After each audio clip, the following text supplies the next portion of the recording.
to you, Mr. Vasquez, and let you go ahead and start the show. Okay, well, I love it. This is what I get for being early and on time. Yeah. Well, there's a lot. There's what Joe Biden said on Thursday night, which I think is important because it sets the tone of what we've been seeing for a while. Because what happened with New York State that we saw happen yesterday, that we're going to see happen across the nation, because generally, because New York is the progressive capital of the nation on the East Coast, it goes East Coast and straight over to California, and then we see it filter into the rest of the nation. And then there's the growing news we have down in Florida about in Texas and the shooting there. These all come together. But I think the best way to start with this is when we think about this, what sets the tone? Last night, Joe Biden came in front of the entire nation, and his first words was that he went to a Memorial Day and looked at the graves of all of the soldiers who had died protecting our nation. And then his very next statement, the very next sentence was that, and the day before, he went down to Uvalde and he saw the 21 graves of the children and the teachers. And it's important to understand, why did he say it like that? What did the kids have to do with Memorial Day? It's because he is using a Hollywood tactic. This is entertainment 101. This is marketing 101. He sets in the public's mind the idea that this is a war against mass shooters. This is a war against the school shooters. That if you do not agree, if you do not do what he wants you to do, then we're going to see children killed as if it's a war zone, like it's I don't know, the killing fields, or if it's Ukraine or something of that nature.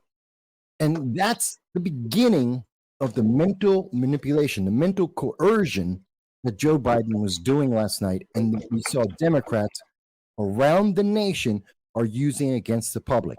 If you don't do what we say, then you are, you're evil. You want to see dead children. And that emotional manipulation, that coercion, leads us down a path where we have less freedom, where we have less protection for ourselves and our children. We get nothing in return. Nothing Joe Biden said, nothing that was done by New York State last night, the HR 7910 that is in Congress right now, none of this will protect a single person, a single child, and in fact, and we'll go into it tonight, it's going to make things worse. You're going to be more in danger, not less. You're going to take advantage of the chaos, just like a no-knock warrant does. Mm-hmm. Exactly. Like Patriot Act. And we know that's true because, remember, it was Rahm Emanuel who worked directly under President Obama, who said, never let a crisis go to waste. They use these emotional moments to do things that if people were thinking without emotions and evaluating what they're saying, they would never let government do these things. I mean, one of the things that eats me up, and you guys know, I've talked about it on the show just last month, the body armor, a bulletproof vest. We were talking about that. They tried it in January of 2021, and they laughed when I said, they're going to pass this at some point. And I have politicians telling me, Mike, it'll never get through the door. It's never going to happen. It is a passive self-defense. No one has ever died because they wore a bulletproof vest. Don't worry about it. You're wrong. Last night, they passed the bulletproof vest. Civilians are no longer allowed to have bulletproof vests in New York State. It is a crime to passively defend yourself by wearing a bulletproof vest because of emotions and a lie, well, not even a lie, a misrepresentation of what some deranged person did that now takes away my right to defend myself passively. And that's supposed to make me safer. So you can go to Google right now. I know this was reported about an hour and a half ago before the show. There's a guy in LA. He's holed up in an LA hospital right now because he stabbed two women. I believe it's two women, two nurses. and he's holed up in LA. Are we going to go the route that we see happening right now in England, where they are saying that people have to turn in their knives because they have so much knife crime? And are we going to sue every company that makes those Ginsu knives, that makes table knives, that makes every type of knife in the nation and the world? And we are going to outlaw everything except a spork, because this is the road. What about baseball bat manufacturers? By the way, knives 4 to 6 times deadlier than all rifles combined. Actually, you could take 3, 4, 5 years of all the people who are killed by a semi-automatic rifle. Compare that to 1 year of how many people die because of knives, and you'll still have knives being more deadly. Blunt instruments like baseball bats, like bricks, are more deadly by about 2.5 times every single year for the last 40 years.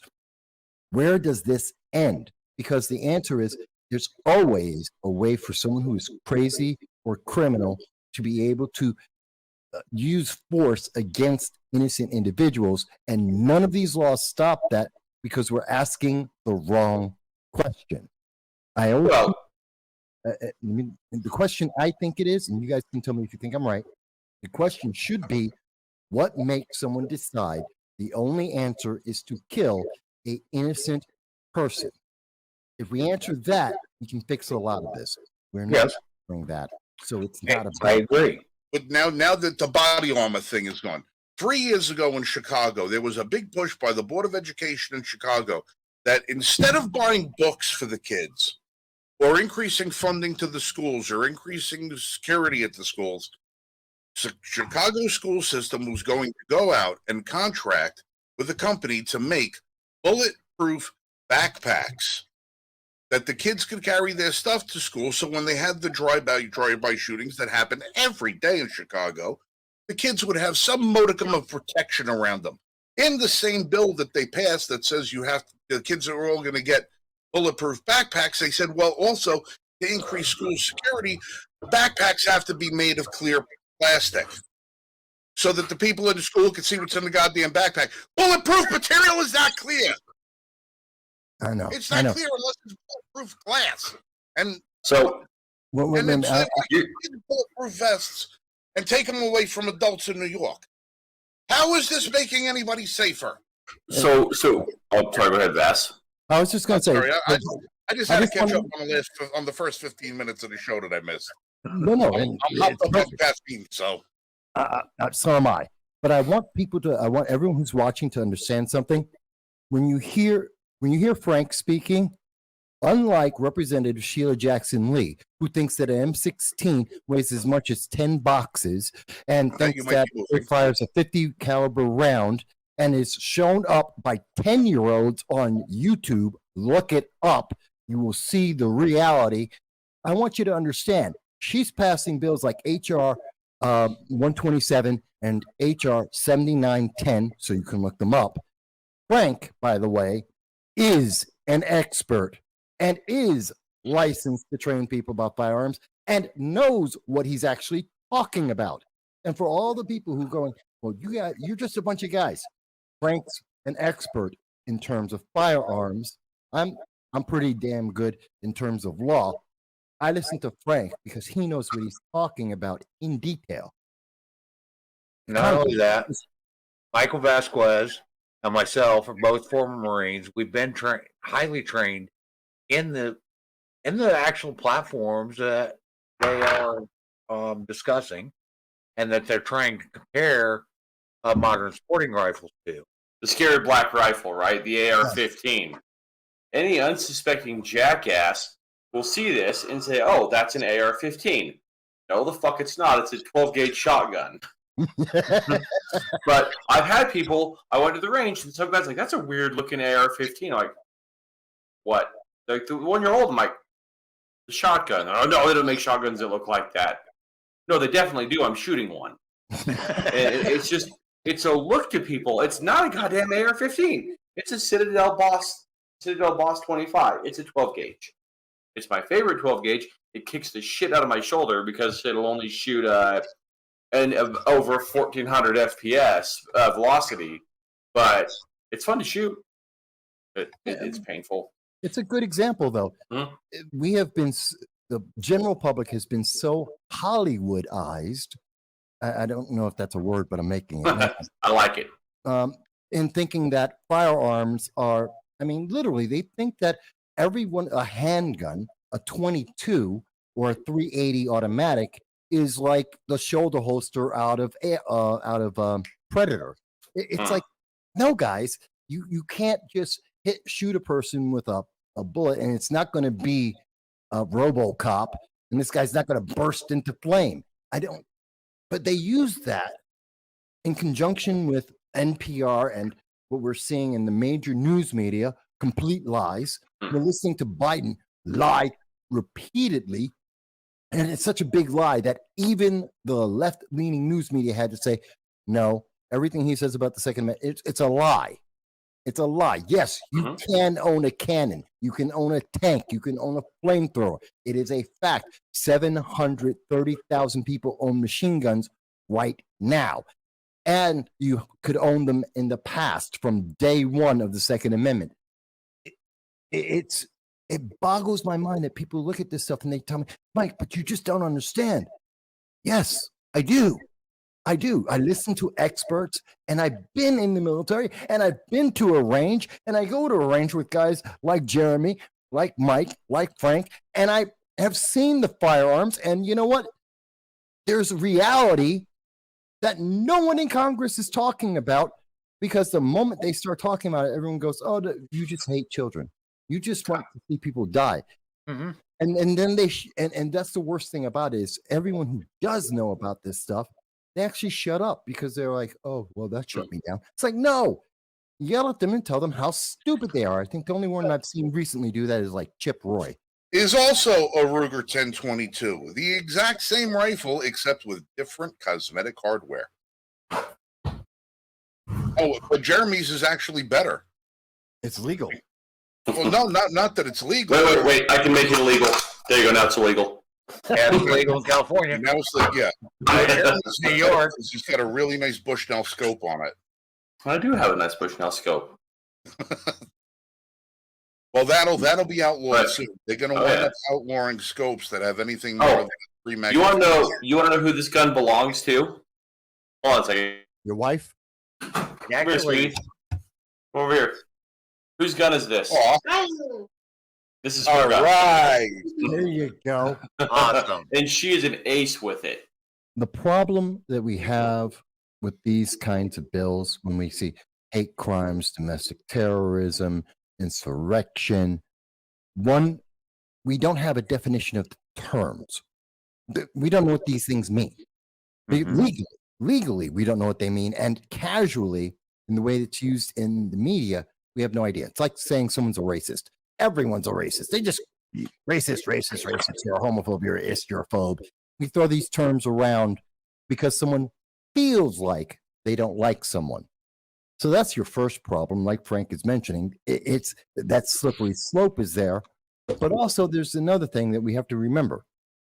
We already have laws that cover all this, because We do. very simple. It's called murder or attempted murder. You don't need another law. We already have a law that covers it. Now, here's why this is really important, though, because this is the part that no one thinks about. Every time we pass a law, we take away a right that we have intrinsically by birth. And it allows the government, by the way it interprets that law, to be able to have more and more power. Mhm. So when we add these duplicate laws, like hate crimes, like domestic terrorism, like insurrection, like being an ist and a phobe, then we are enabling the government to have more power over us and to be able to punish us more and more for things that we already don't have as a, we don't have to have this intrusion in our lives. And that's the really terrifying part that people aren't thinking about. That's the consequence of all this, and people don't think about it. And I think that's one of the big problems. So, no, I don't like domestic terrorism, hate crimes, or calling people racist, ist, and phobe. I can't stand it. I want to create a bill that would go to Congress that says if you do not believe Americans should have the Second Amendment, you will be able to sign your name in a legally binding contract with the federal government and your state, voluntarily acquiescing your Second Amendment rights. You will go on a list. If you don't believe in guns and people should have them, you will go on a list that says, I, so-and-so, from this day forward, voluntarily surrender any and all rights and protections afforded to me under the Second Amendment of the United States Constitution. Meaning I will not own, purchase, trade, or be protected by any firearm at any time for any reason. Well, it goes beyond firearms. Well, I'm just talking about firearms now because I'm just talking about the list. Right. Talking about the list, okay? Meaning that you can't own a gun, can't buy a gun, can't do this, can't do that. If you call for police to show up at your door, we're going to send social workers instead of police because your name's going to be on that list. It's going to be part of that registry. You don't want any guns there to show up, and that's it. Now, if all of these people who are so staunchly against the Second Amendment want to get on that list, then one may assume that because you have a number of people that are not on the list, that have not surrendered their Second Amendment rights, that you have I forgot the Latin terms for it. Ipso facto. Yeah, that's the one I'm trying to think of. That's the list. Oh, there's your gun owners. Here's the people who own all your guns because they didn't want to surrender all their stuff. That's your list of gun owners. That's them. There they are. Now, if at any point somebody who's on that list of people who have voluntarily given up their rights wishes to reverse their decision, it will cost them $25,000. And that $25,000 can be donated to an anti-gun violence charity of their choice. You know, whether it be this one or that one or whatever, crime prevention, whatever it is. Because if you find that eventually you happen to fall victim to a violent crime or somebody breaks into your home, like a house I was in earlier today, where the people who lived in the home that I was in today had not only had a burglary, had a home invasion. Had a home invasion, tied the whole family up and beat the hell out of somebody in the house. Fortunately, they didn't kill them, but they had a home invasion. These people were not armed then. Then it's a different situation today. But by that, I want to be able to create that list so anybody who is anti-Second Amendment can get on that list. Oh, and not only for you. You can sign up your kids. Yeah, because they can't sign it themselves. Because they can't sign it themselves, so you'll be able to sign your children up. And at the age of 18, actually, and now it would probably be 21 or 25, would be able to reverse the decision of being on the list. Now, since they were not the ones who originally signed into that contract, it was based on the parental decision to sign into that contract. Instead of $25,000 to get off that list, it's $12,500. We're going to cut the fee in half because you didn't have really the ability to make that decision. You didn't have a choice in the matter. It was your body, but not your choice. So we'll cut that fee in half. And by doing so, we will be able to take the guns out of the hands of all of the people who are anti-Second Amendment. And anybody who decides to come over to this side of the fence, well, it'll cost them money to do so. And then we'll be able to fund all these other programs